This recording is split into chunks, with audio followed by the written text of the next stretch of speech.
Welcome to the Divine Paradigm Symposium, revealing universal pathways to joyful living. Thanks for joining us. I'm Gregory Hogue. And I'm Gail Hogue. And together, we have been researching and developing sacred geometry technologies for over 36 years to support the evolving consciousness of humanity and all life on the planet. We felt the inner call to bring together a collaboration of poignant dialogues with other visionary leaders whose work we love and have followed for many years. We will explore their insights and knowledge in these conversations to bring inspiration and clarity for navigating this amazing time. As we emerge from the pattern interrupt of COVID and challenges of the past year, deep-seated inner knowing will bring us forward into something new and perhaps unpredictable. Our intent is to support you on your path forward into a life of fulfillment. We have some very penetrating interviews with this series. Each one will offer you something of extraordinary value. So stay tuned each day for the next 3 weeks to absorb all you can from each of these amazing people. Every program will be available for 48 hours, and you can watch all the replays on Sunday. So let's get started. I'm so pleased to introduce you to Alan Steinfeld. He is an explorer of consciousness and has spent a lifetime searching out the mysteries of the universe. For over 30 years, he has hosted and produced the weekly television series New Realities in New York City and has reached over 20 million viewers with his programs. These include interviews with luminaries in the field of health, spirituality, and UFOs, such as Deepak Chopra, Marianne Williamson, Ram Dass, Bruce Lipton, Carolyn Meese, and John Gray. With his media appearances, lectures, and conferences, he informs millions about human potential, remote viewing, and the nature of alien contact. For the over 5 years, he has emceed the largest UFO event in the country, Contact in the Desert. He feels that only when the inner explorations of the soul are combined with the outer adventures of the mind can we achieve a harmonious understanding of our place in the cosmos. In 2017, he received a special award from the Manhattan Neighborhood Network for years of dedicated service to public broadcasting. And the other day when I was talking to Alan, he mentioned to me that it was, I think, in 1984 when I was one of his first interviewees. And You were. It's been a long time, Alan, and I've appreciated you all these years. Thank you. Thank you. Yes, you were. I remember it. You were setting up the metaforms at the expo, and I was just like one of the first real sacred geometry displays I've ever seen. So I had to go over and just talk to you about that and your enthusiasm and what you were formulating, which was so original for me. And now lots of people are doing it, of course, but those metaforms were really a revolutionary breakthrough in understanding geometries in different ways. So yes, you were definitely one of the first people, and maybe even the first, I don't know, but you were one of the first. An award. But now it's about you. And so yeah. I know that you've had your pulse on a lot of what's been going on in this country for a long time. And last year with COVID, putting us all into a new way of interacting and being, how did it affect you? And if there were some real gifts from this time of COVID for you. I'd like to explore that. So tell us about your last year's experience. Thank you for asking. For me, and I know there was a lot of suffering, a lot of people ill. For me, it was a very exciting time, actually. I have to say, my experience was I got to spend more time with myself because, I'm living in New York and I'm always going out. There's a little bug in the background. There's a little lotus. I think this is the year of the lotus, actually. So I spent more time with myself because there was nowhere to go. There was no one to see. And I really discovered I like my own company and my own cooking. I really I would eat out every single night before this, at least once a day I would eat out. That's where all my money would go. Everything I had made, I'd go, oh, let's eat out. So, and that's a social thing in the cities, you eat out, you meet people, but forced to be with myself and to cook for myself. I really enjoyed it.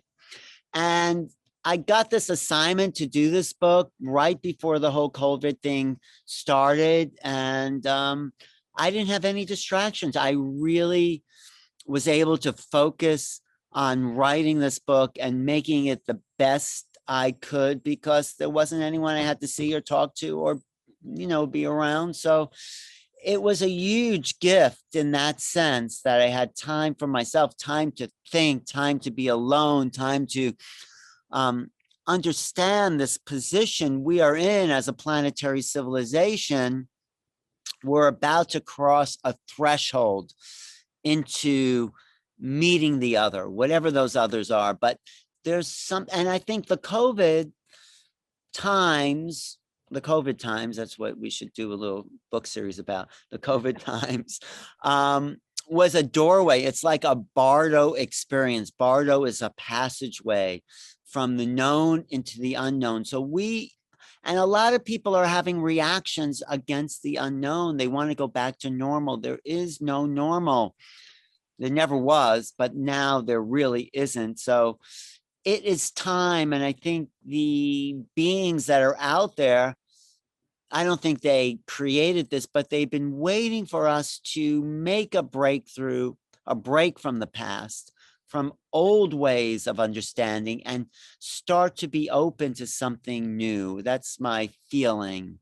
So it all kind of worked together to bring me to a new level of understanding myself, making contact with myself, making contact with whatever's out there, and evolve my awareness to, I don't know if I would have had the same opportunity if I was doing the same social things that people had done, or what I had done for the last 30 years living in New York. So it was a good time for me. So, Alan, I have a question for you. So, in some ways, you were really meeting yourself at a deeper level because you couldn't be out there with all of the other things that you normally did and all your opportunities to sit and have meals with friends and interesting people. What did you find out about you that was different or surprising? No, that's a really great question. Yes, I was making contact with myself. I learned to value my own intelligence. I was reading more books and like Gene Gebser, I picked up the Ever-Present Origins, and Gebser was a huge influence, although he'll never admit this, Ken Wilber and Terence McKenna. Gebser set the foundation for integral knowledge. He even uses the word integral that Ken Wilber uses. And these are very deep concepts of the mind. And of course, he, influencing these great thinkers, I wanted to understand these concepts about levels of consciousness that we move through as a civilization, from the archaic to the magical to the mythical to the industrial ages, and how consciousness changes in each age, where there's new values that are brought into the collective awareness. So I took that application and say, what are the new values beyond the integral in a sense? What do these others bring to us as an evolving way of perceiving the world? How do I extend Gebser's thoughts into these new realities? What are the foundations for a new society, basically? How do we, okay, we become integral, we understand there's this spiritual awareness. Now, how do we take that and apply it to industries, technologies? So your question was, what did I discover about myself? It's like I enjoy these complex concepts. You know, they can be very mental, but they're kind of exciting, and merging it with a social values and kind of practical applications. Does that make sense? It does. It Okay. does. So it kind of was helping you set up, sort of a gestalt of how you were seeing what we're moving into. And Yes. that's one of the reasons that, we really wanted to put this program together, because it's not about one person. It is a co-creation. It is marching back into unity Yeah. in a different kind of alignment. Mhm. So with what you were learning during this time, what seems different? What do you see? That's a really good question too, Gail. I see that even though there seems to be so much more polarity going on, people want this, other people don't want that.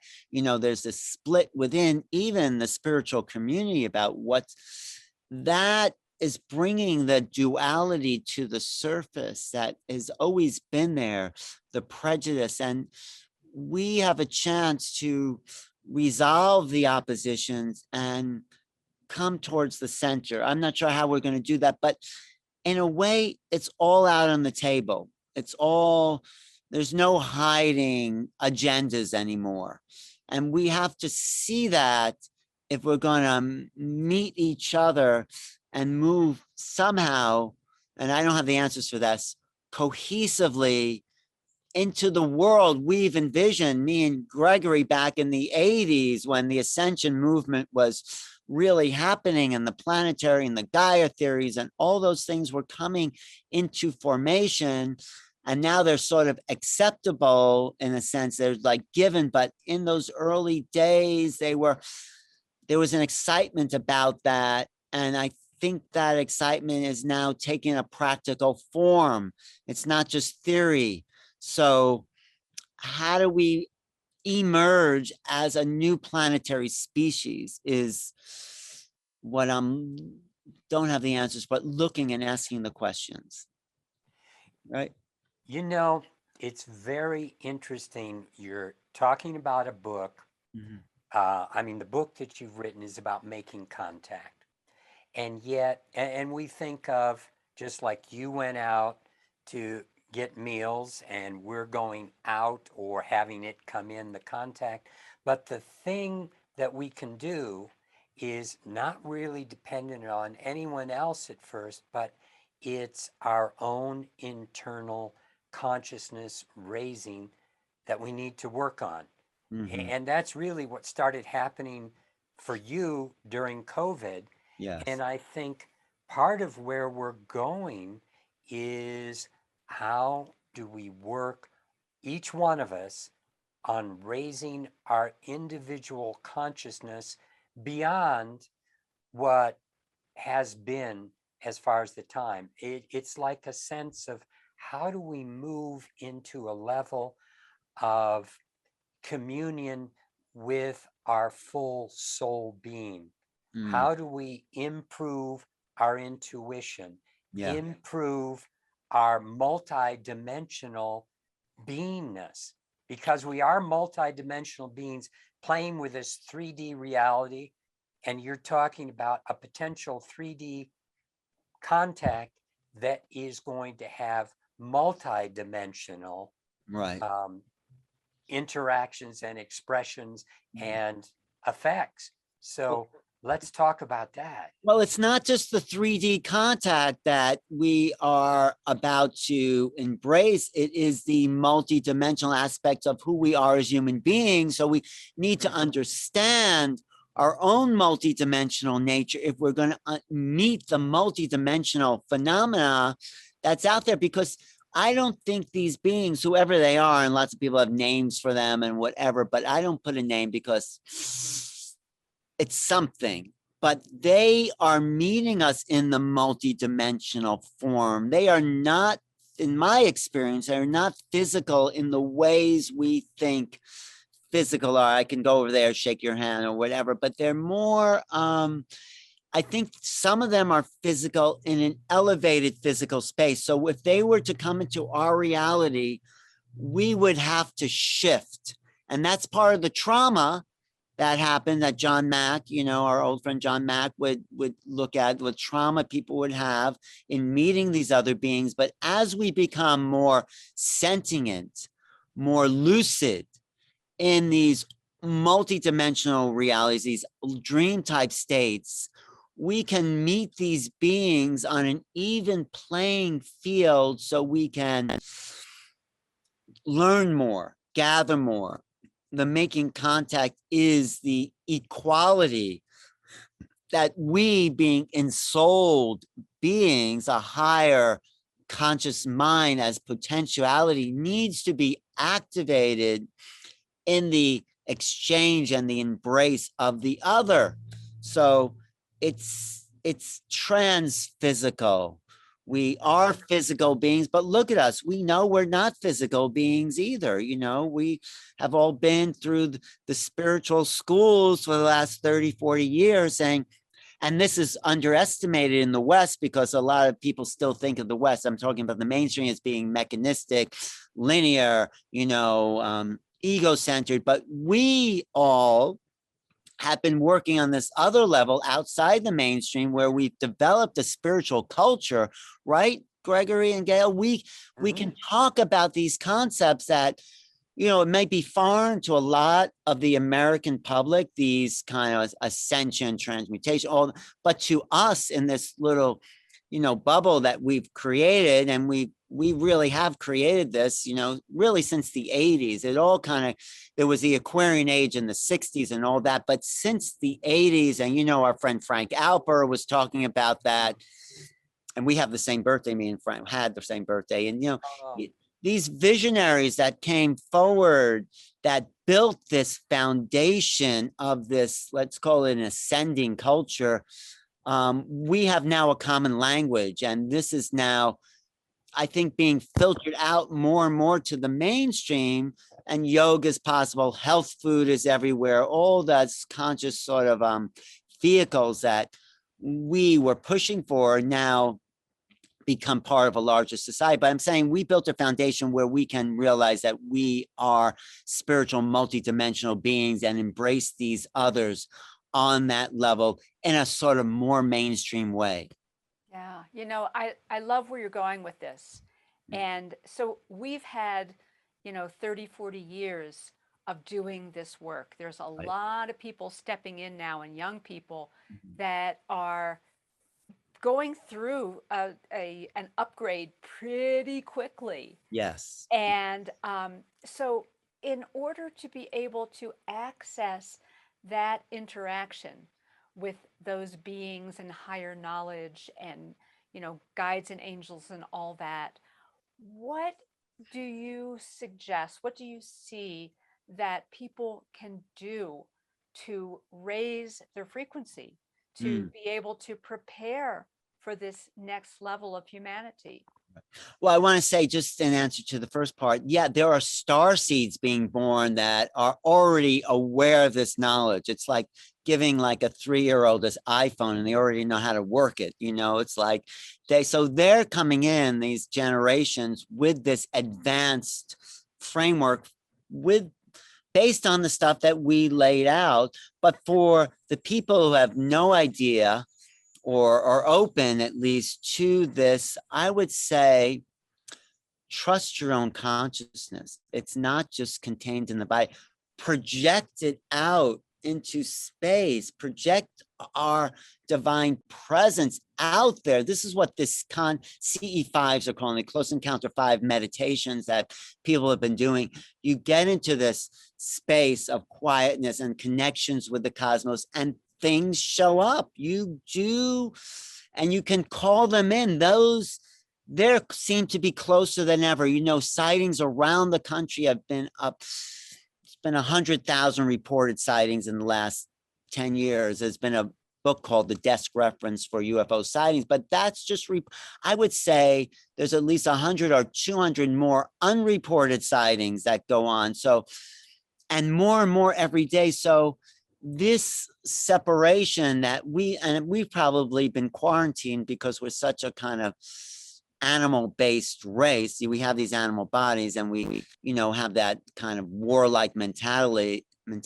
So we've been quarantined, basically, maybe for our own good. And when contact started to speed up after the atom bombs were dropped. This is what some people say. Jacques Vallée says this, Linda Moulton Howe says this, because it's just not a regular bomb, which is awful, but these atom bombs rip holes in time, space. And that alerted the rest of the local civilizations out there, like, uh-oh, we got to check out what these guys are up to. They've disrupted the balance of nature. So, I mean, there's no way to prove that, but definitely sightings have been up since the end of World War II, since the atomic blast, and also recently in the last, I don't know, I would say at least 10 years, but last this year, there was an article in the New York Times where it said more New Yorkers are seeing things in the sky. That was last year's article. So the veil between these worlds and the separation between the multidimensional realities, I think, because they are multidimensional, is really thinning out. And all you have to do, really, if you want to make contact, is go out there with an intention, drop into a place, trust your intuition, because lots of people are getting downloads, right? Downloads is now part of our common vocabulary. Well, they're getting downloads from these beings or their higher self. So we have to start trusting our minds. I have an essay, and just to tell people, this is a collection of essays, this book, and because no one has the whole truth, so I got what I feel were the experts in the field. And I have an essay by John Mack, even though he died 20 years ago. He did such powerful work in saying, if you're having an experience, you're not crazy. These are real emotional interactions on some level. So what John did, and still doing with his influence, is letting people trust their own experience.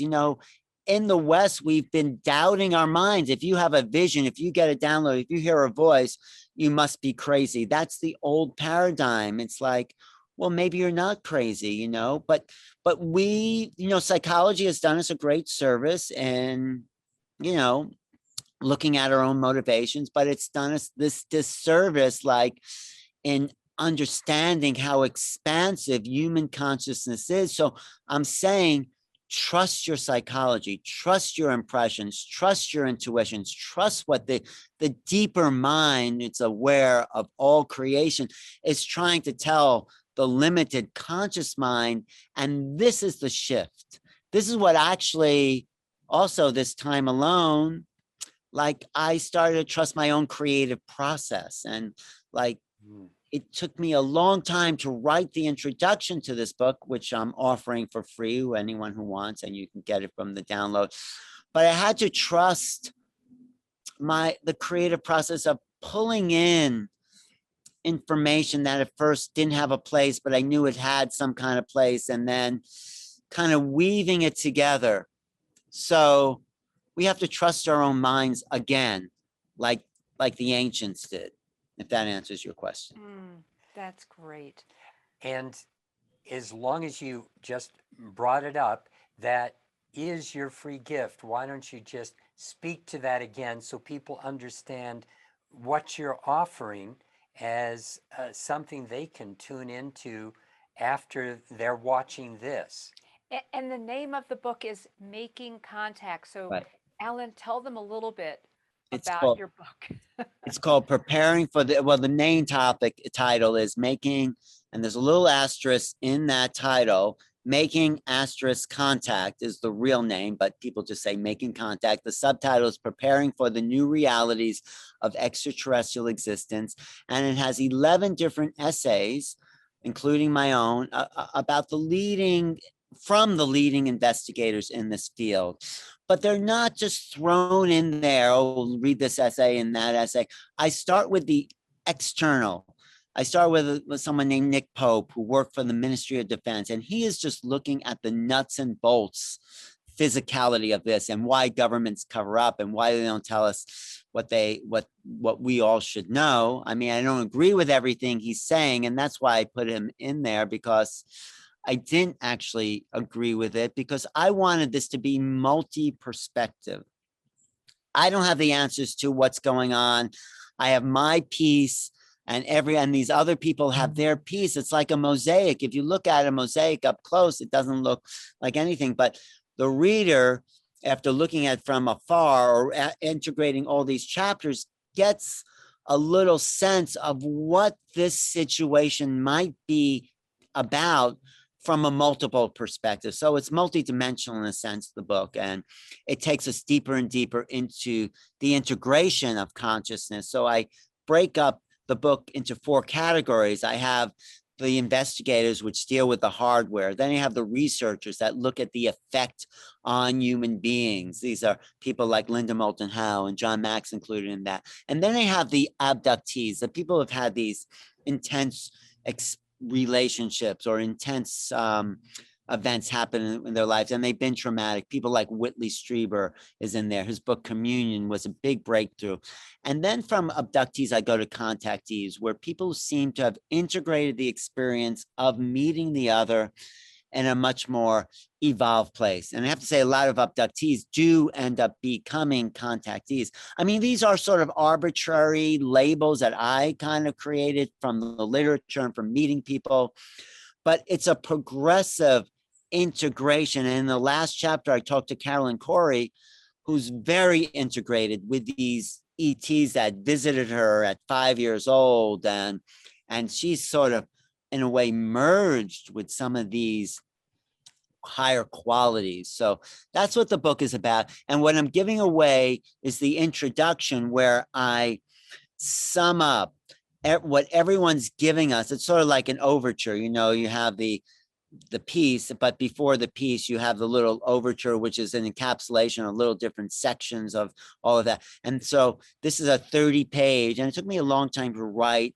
how I was going to integrate all these different points of view. So by reading the introduction, you get a good, and it's free. I'm sending it to Gail and Gregory free, because you're watching this program, to just get a taste. And then if you like the taste, maybe you'll go out and get the whole meal.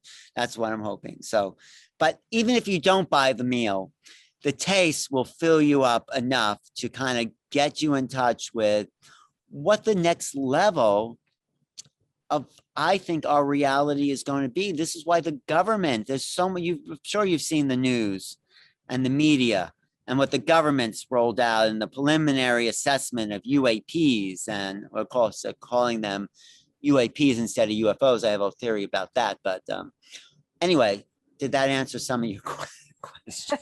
So why don't you, for some people that are still stuck on UFOs, tell us what a UAP stands for. Well, before there were UFOs, or they were called UFOs, they were called flying saucers. This is something that Kenneth, what was his name? Kenneth, not McDonald, but anyway, this guy, I forgot, but he saw flying saucers skipping over Mount Rainier on its way south. Kenneth Arnold, that was it. Kenneth Arnold, 1947, Right. saw these saucer ships, and he called them saucers because they looked like they were saucers skipping along. And that was in June 24th, 1947.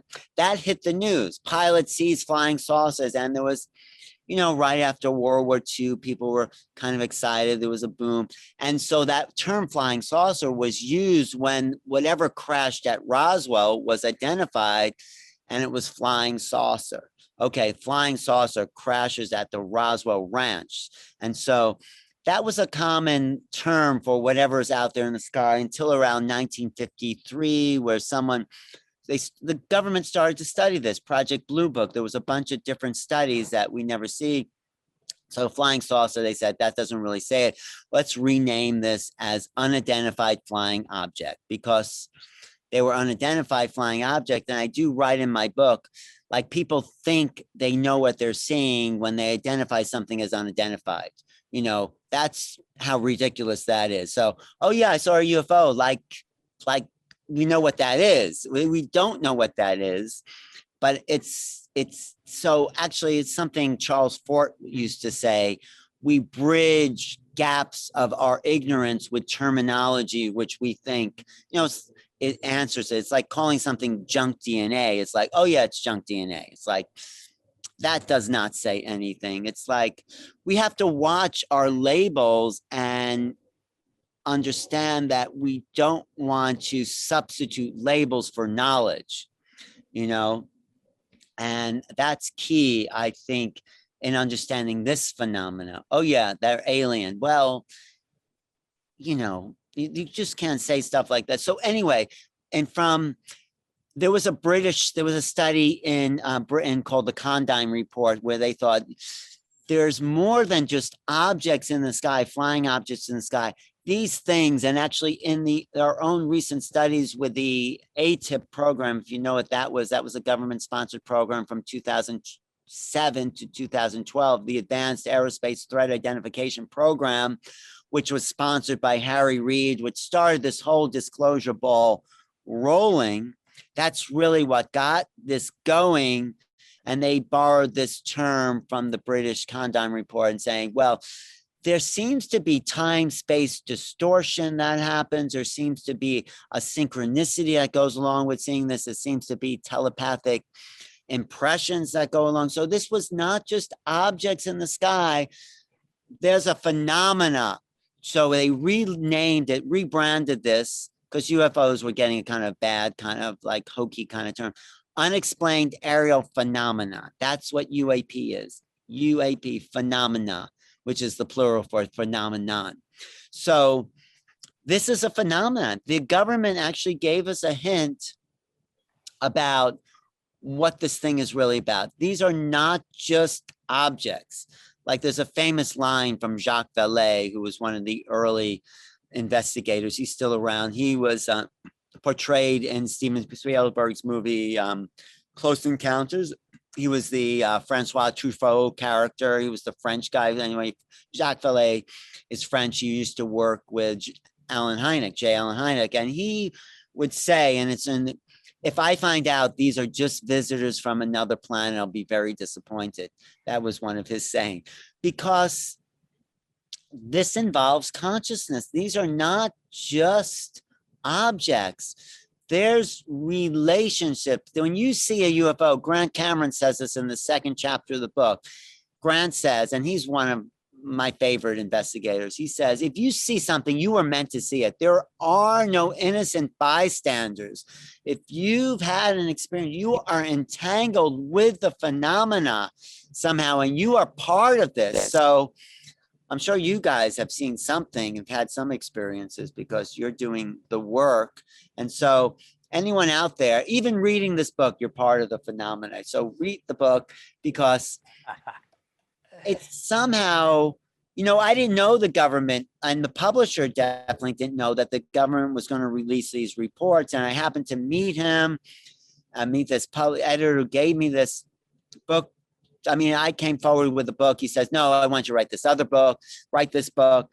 And so it was all kind of perfect timing that it came out at this time, because it is a preparation for these new realities. And that's the subtitle, that we are emerging into. And the preparation is also just the awareness.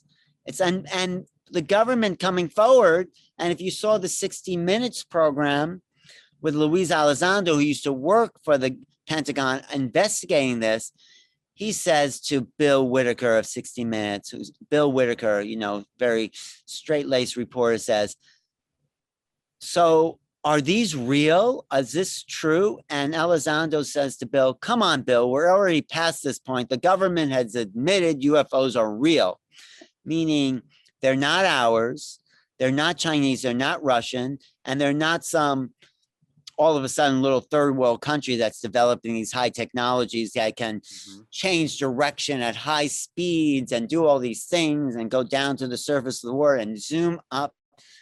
There is something else in our airspace, and we got to get used to it. And it's not a threat because there's nothing the only threat there is to our own ego sense of superiority. That's the threat. These objects and the intelligence behind these objects, threaten our this. We're the smartest guys on the block. We're at the top of the food chain.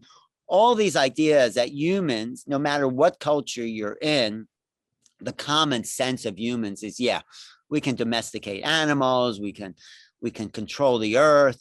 Of course, it's gotten out of hand and we've stopped making contact with the earth. But yeah, there's these more intelligent beings out there.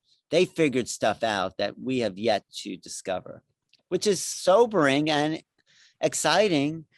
And that's why I'm so enthusiastic. Just think of the potentials this interaction can give us in biology, sociology, technology, cosmology, all these fantastic fields that are just opening up. So, wow.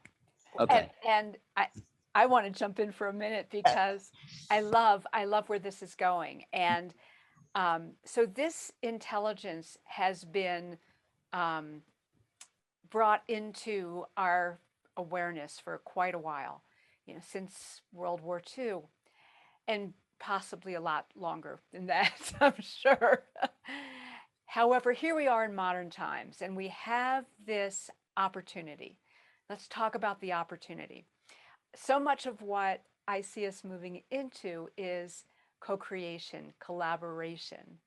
And when we get to a place where we are, more and more people are opened to that multidimensional awareness, to their intuition, to trusting what they hear and feel and see.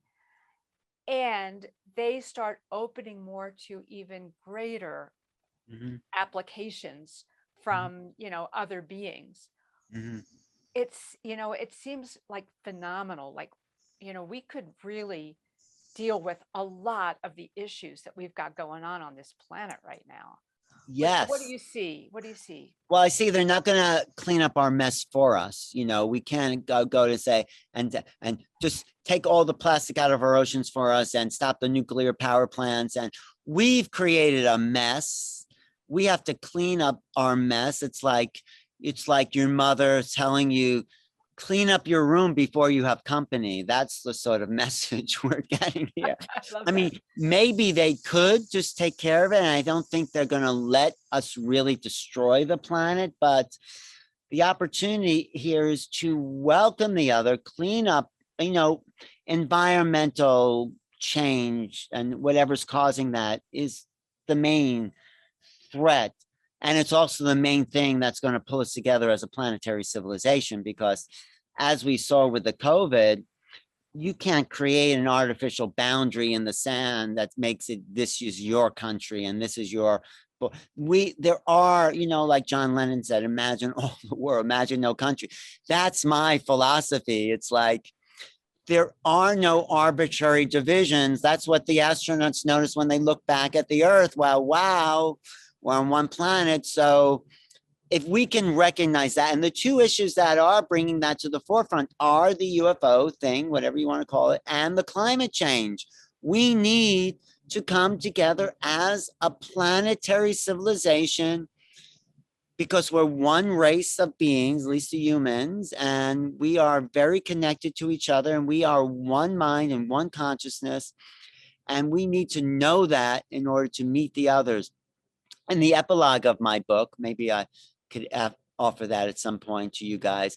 I quote Bruce Lipton in an interview I did with Bruce in 1999. I can't say I discovered Bruce, but I knew of him before he published any books, before he was the big rock star of the spiritual scientific movement, because he really is phenomenal. I mean, I just read one article about Bruce in probably 98, and I went and sort of tracked him down to wherever he was living in Northern California.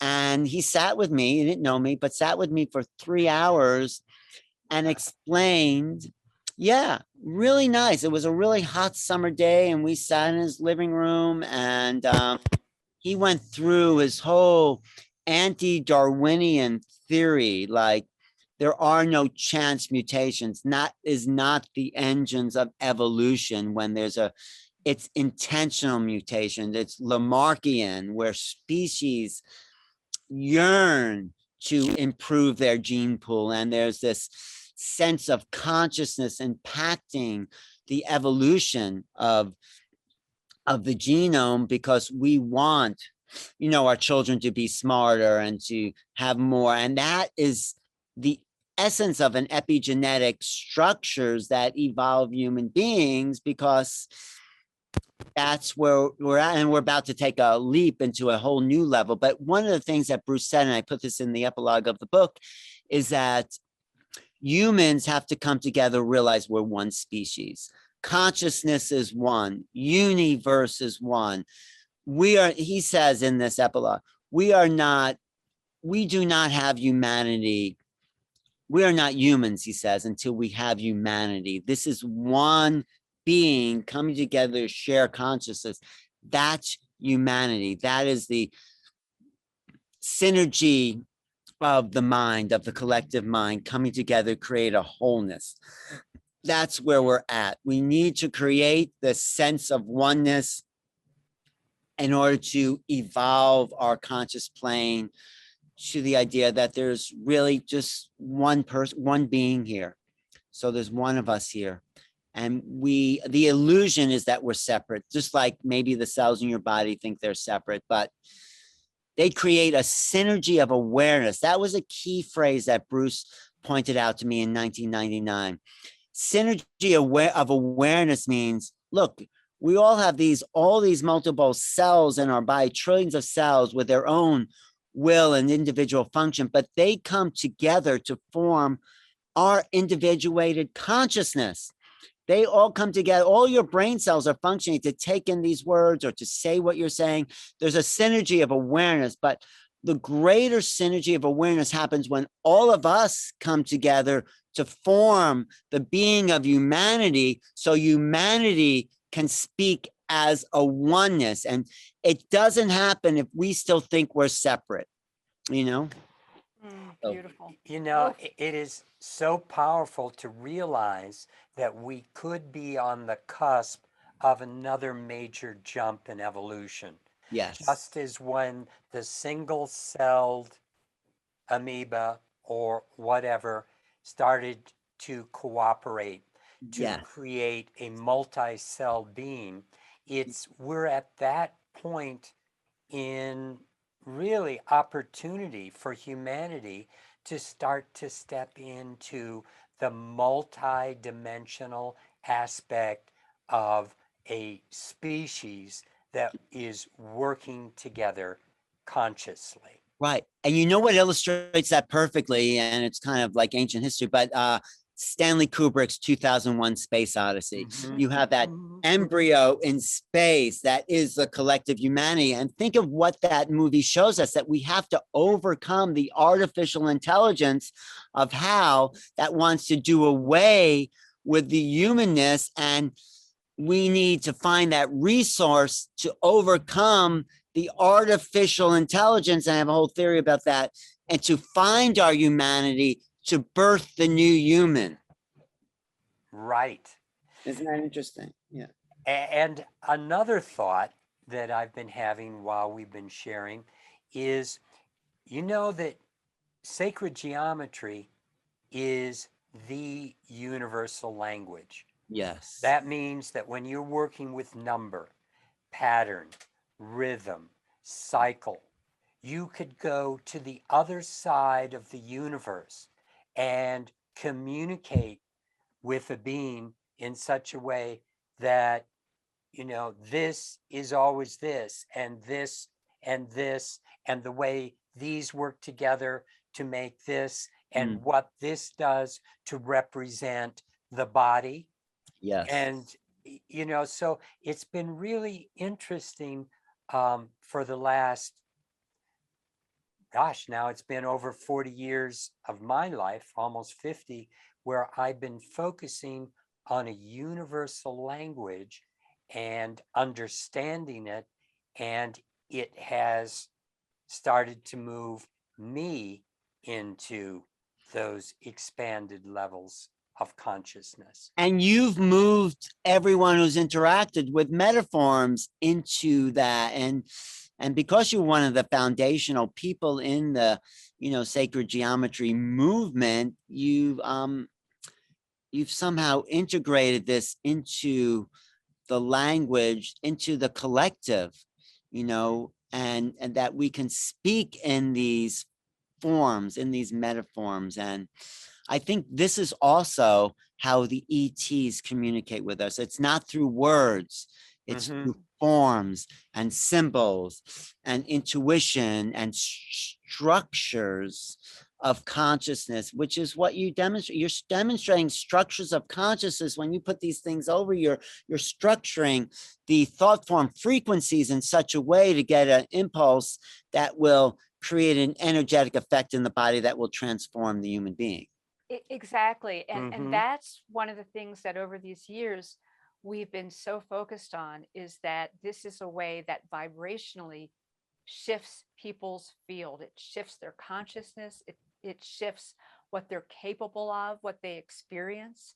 And I believe that this time right now is particularly precious, that the more that we support people in moving into that higher resonance through things like sacred geometry and lots of different tools and all the things that you speak about, that is how we're really going to move into this. We're going to integrate it, because we will move into this one way or another. However, if we can do Kicking it, and screaming or not, yes. that's right. However, if we're trusting, if we're using tools, and if we're working together, if we're collaborating and co-creating, then that frequency, that energy field just keeps becoming more and more capable of moving to that next level. Right. I think we were kicking and screaming this last 2 years. This is what the upheaval, and with the metaforms, with the ascension technologies, whatever you want to call this shift in frequency, it's an inner experience. These forms you guys work with, it brings us into aspects of ourselves. And I think if we go in, the further we go in, the further we go out, but most people just go that far in and that far out, and like everything's normal and let's just watch the football game. Nothing wrong with that, but I'm a little bored. I'm a little bored with the past, and that's why I'm excited about the possibilities that, like I said, Gregory, everything we've created and set the foundation for since the 80s, or maybe before, but that was my jumping in point. It's where I jumped into the pool. It's like this was a new culture, and this is where I think we can emerge into as this planetary civilization, as this. And of course, there's still huge amount of problems and wars and awful things happening. But I think, Western minds, and of course, a lot of the indigenous people, I went and stayed with the Aborigines in Australia, and they are the most spiritual people I ever met. And they just live that spirituality, even though they've been so abused by the Europeans, awful. But the ones I met were just at peace, and they're in touch with the greater realities, the dreamtime realities. So there's indigenous wisdom that is offered to us. I mean, John Mack's last book was Passport to the Cosmos, where he talks to the indigenous people. And so this right brain awareness, which is, you know, the intuitive, the pattern seeking perception, you know, the left brain will only get us, as Einstein say, from A to B, but your right brain or the imagination will get you everywhere else. So he didn't put in left and right brain, but he said, you know, the linear mind and the intuitive mind. So we need to go everywhere else, because the linear, mechanistic, Newtonian, Darwinian, whatever you want to call it, has backed us into a corner where the only way out is in, right? And that's what patterns and geometries tune us into.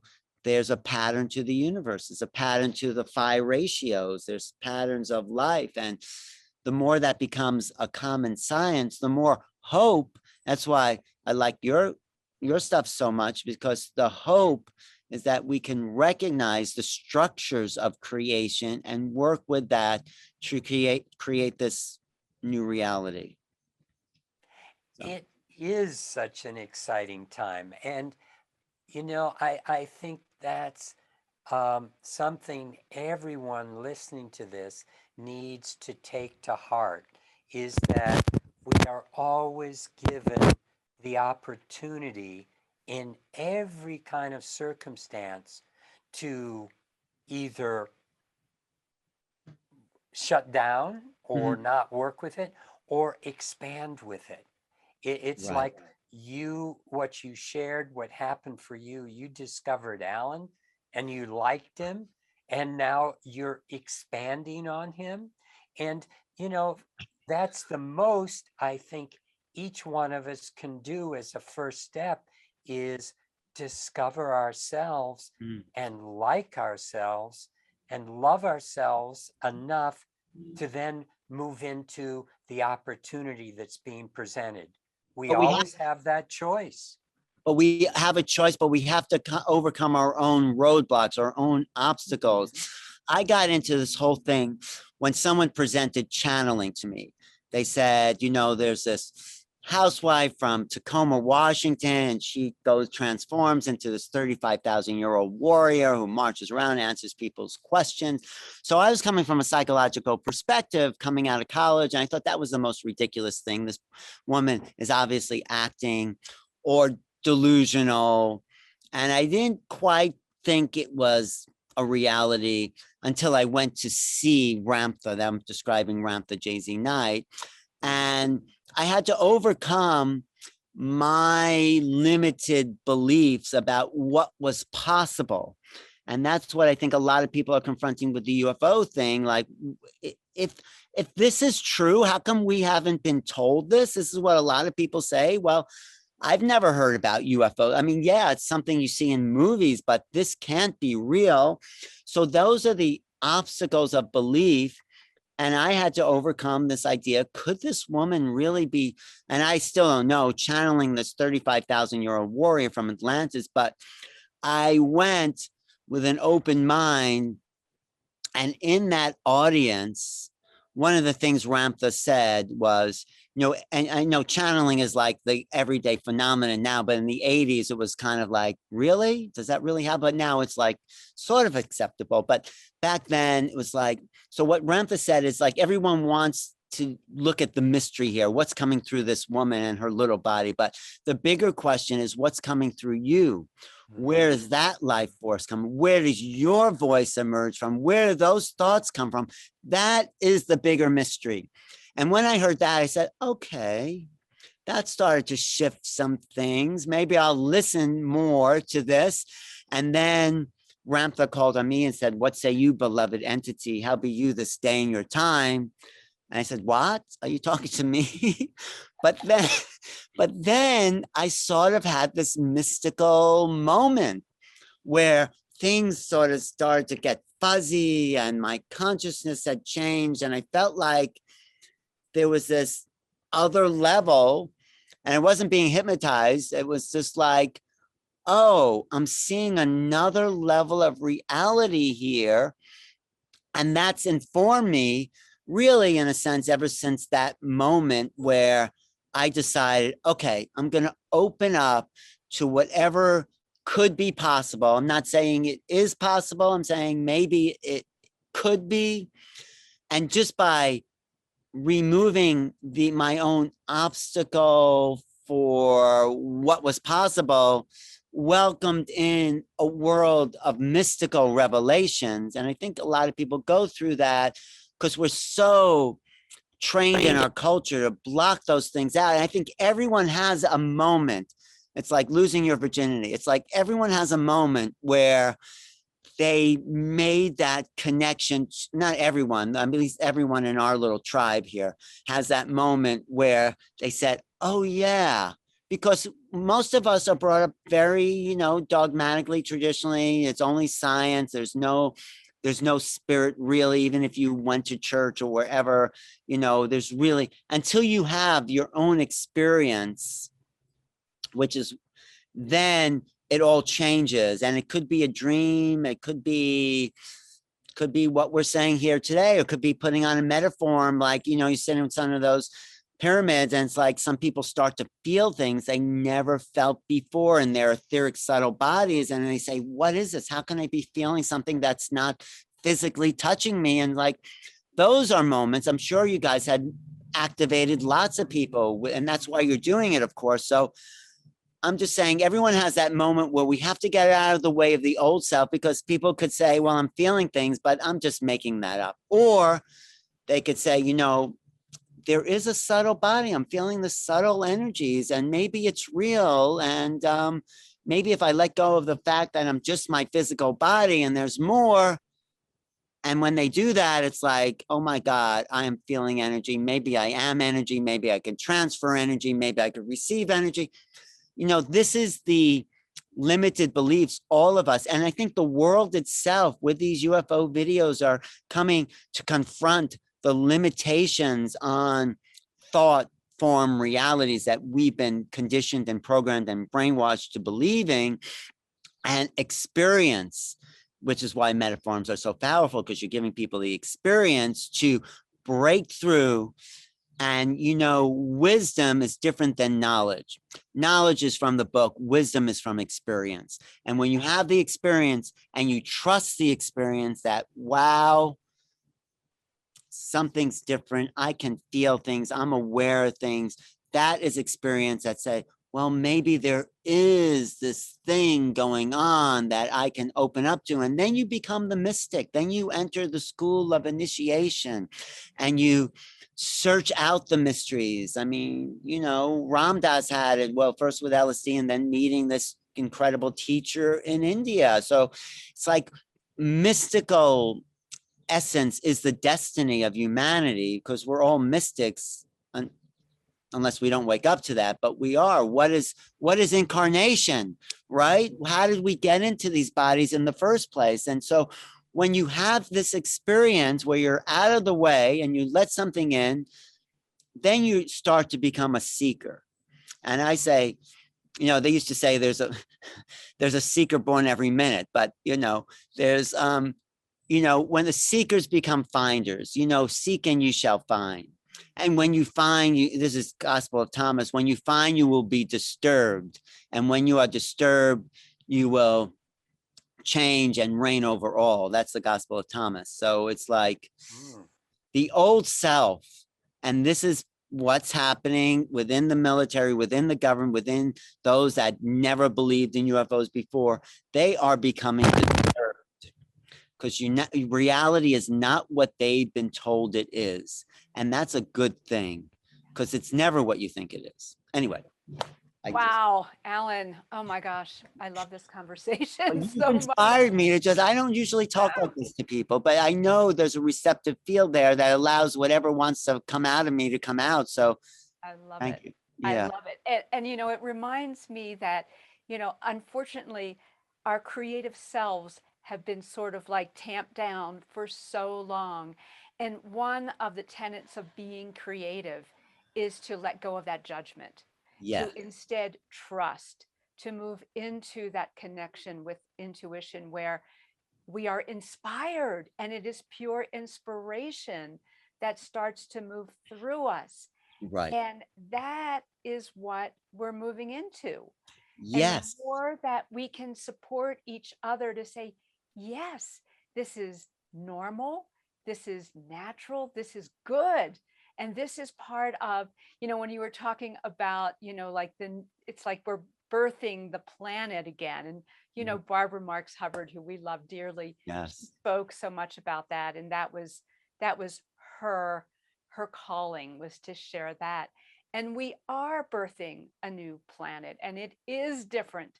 And Mm. so the more that, as you were so beautifully speaking, the more we let go of that old paradigm, those old beliefs, those limitations, that little box that we've been in, Mhm. and welcome ourselves to this big world of Yeah. who we are, and allow that the creative expression that is pure inspiration. Right. We're birthing a new planet, but the planet's also birthing us, because it's a sacred being. It really is. I mean, it's really alive. I mean, just go out and see what grows on this amazing planet. Good planets are hard to find. I'll tell you that much. A good, beautiful planet like that.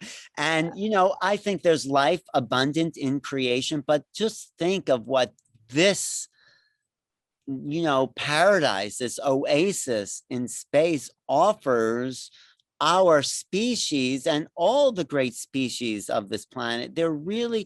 We do have to be rebirthed as a species on a new planet, a new heaven and a new earth.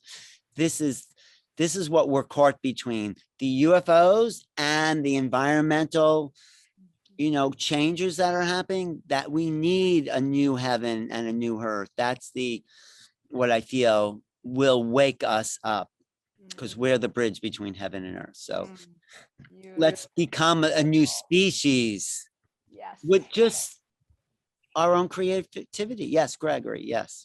No, earlier I was thinking about when you were talking about UFOs, an acronym and so forth. Right. And you mentioned that 95% of our DNA is supposedly junk, but Well, that's what science has labeled it. But, the amazing thing for us to realize is this is potential. These are, all the potential building blocks for yes. where we're going. And Right. it's a matter of having the consciousness to turn on the right aspects of our being to allow us to evolve more quickly into the larger interdimensional, multidimensional being that we really are. Yes, let's hope that we do that. And this about DNA, some people say DNA is actually older than the earth itself. So we came from these DNA forms that were just maybe out in space to create us as an evolving species. We're evolving, we're changing, we're transmuting, we're a race of very interesting, creative people that want more, that want this greater potential, this greater art, this greater awareness, this creativity. It is very exciting what we can create as beings, rearranging our reality somehow. Yes. It truly is. And, Yeah. we could probably go on forever, We because could, I we think should. we're going to do this again. Yes. And I want to again, allow you to speak just real quickly about your book, and that there's a way that they can purchase it through Amazon. Can you talk about that? Yes, yes. So the book, this conversation was really exciting for me because you're so open and allowed me to touch into my creativity. And this is part of what I relay in the book, because I was with myself, who are now no, I like myself before, but now I really like, not in an egotistical way, but I'm more comfortable just being alone and with my own process. And then the power of that was like, I was alone by myself. I went in, and now I'm putting this out to the world, which it's being received in a mostly very good, positive way. So like, that's a lesson for me in like, oh, I had to go in, do that work, and it was fun. And now put that out. That inner work is now externalized in a good way and being received. So it's like my inner is being received by someone else's inner, and the outer is just the vehicle for this exchange. Isn't that interesting? Mhm. It is. I love it. I So, love it. um, I love so it. my book traces a lot of development. What does it really mean to be truly human? How are we non-local? How are we here to open up our minds? Because part of what I put out there is maybe we are actually extraterrestrial. Maybe, we are different than all the animals on the planet. We have these animal bodies, but what makes us human is this consciousness mind. And maybe that is actually off world. Maybe that's not from here. Maybe that didn't evolve from apes and all that, but maybe it was implanted by whatever, or Anunnaki, or whatever you want to call it, or ourselves, our divine selves, which I think took lower forms in order to embrace the physical as creation. And consciousness itself is the divine aspect of the human being. So, and that's not localized to a planet, but maybe it is alien to the animal form. Alien maybe is not the best way of saying, but it's not organically produced by the mechanisms of the brain, but actually, near death experience, out of body experiences show that there's more. And so if we're the aliens, we have, in a way, free reign over the universe. So I talk about that in the book, and talk about Linda Moulton Howe in this book, who's one of the best researchers I found, talks about how if we are not told the truth by our governments, we are an enslaved and abused race. And so we can't wait for the government to tell us the truth, but we have to find the truth for ourselves. But we also have to demand the truth, because maybe not for us, we don't need that consensus reality, but for a lot of people, for this to become real, they need somebody to say, guess what? We have company. And so the book takes us through a progression of how we go from this disconnect to the connection. John Mack talks about changing our worldviews. Whitley Strieber talks about a new level of sentience that we need to have in order to meet these. We need to know more of our own mind. We need to know what we're thinking. Who are we when we fall asleep? How is this part of the greater consciousness? That's a practice I've been doing. If you asked about practices, and it's not, just a UFO thing. It's like, as I watch myself fall asleep, what are the thoughts and downloads and awarenesses? And that's also your most creative time. I have to like force myself to get up and write down those ideas that come to me in those kind of hypnagogic states. And I'm glad I do write them down, because that's how Edison would come up with his inventions. He would sleep with a weight in his hand, and when he'd go into that altered state, he would drop the weight and he would be in this state, and these ideas would come to him that really, Tesla and Edison, they revolutionized the world. So anyway, these states of consciousness I go into in the book about these dream realities, and let's welcome these other realities, natural realities. I don't think you need to do drugs anymore. I think drugs opened the door in the 60s, but we've gone through that door. You don't have to keep going back and through the door. The door is open for us to access higher consciousness on our own, multidimensionality. So the book takes us, I think, on a journey from singular, 2-dimension, 3-dimension into multidimensional awareness. And that's my hope for the reader. So Wow. you can get it on Amazon. Go to Making Contact, Alan Steinfeld, and there is a discount on Amazon. Get it on Amazon, it improves my ratings. Write a review after you read it, and tell people if you like it, of course. And get the free introduction from Gregory and Gail. So Great. And we'll have that on the page, so everyone will have an opportunity to easily access that. And I want it now too. yes, I you love will it. love it. You Hey, both will. I will. I will. Oh, Alan, this has been so much fun. I Well, love It's this. so much fun to interview an interviewer. Well, you It's got, about time. I don't really talk this much. You are inspirational. Maybe it's the metaforms. Maybe it's whatever. Maybe because we've known each other for 40 years or something, right?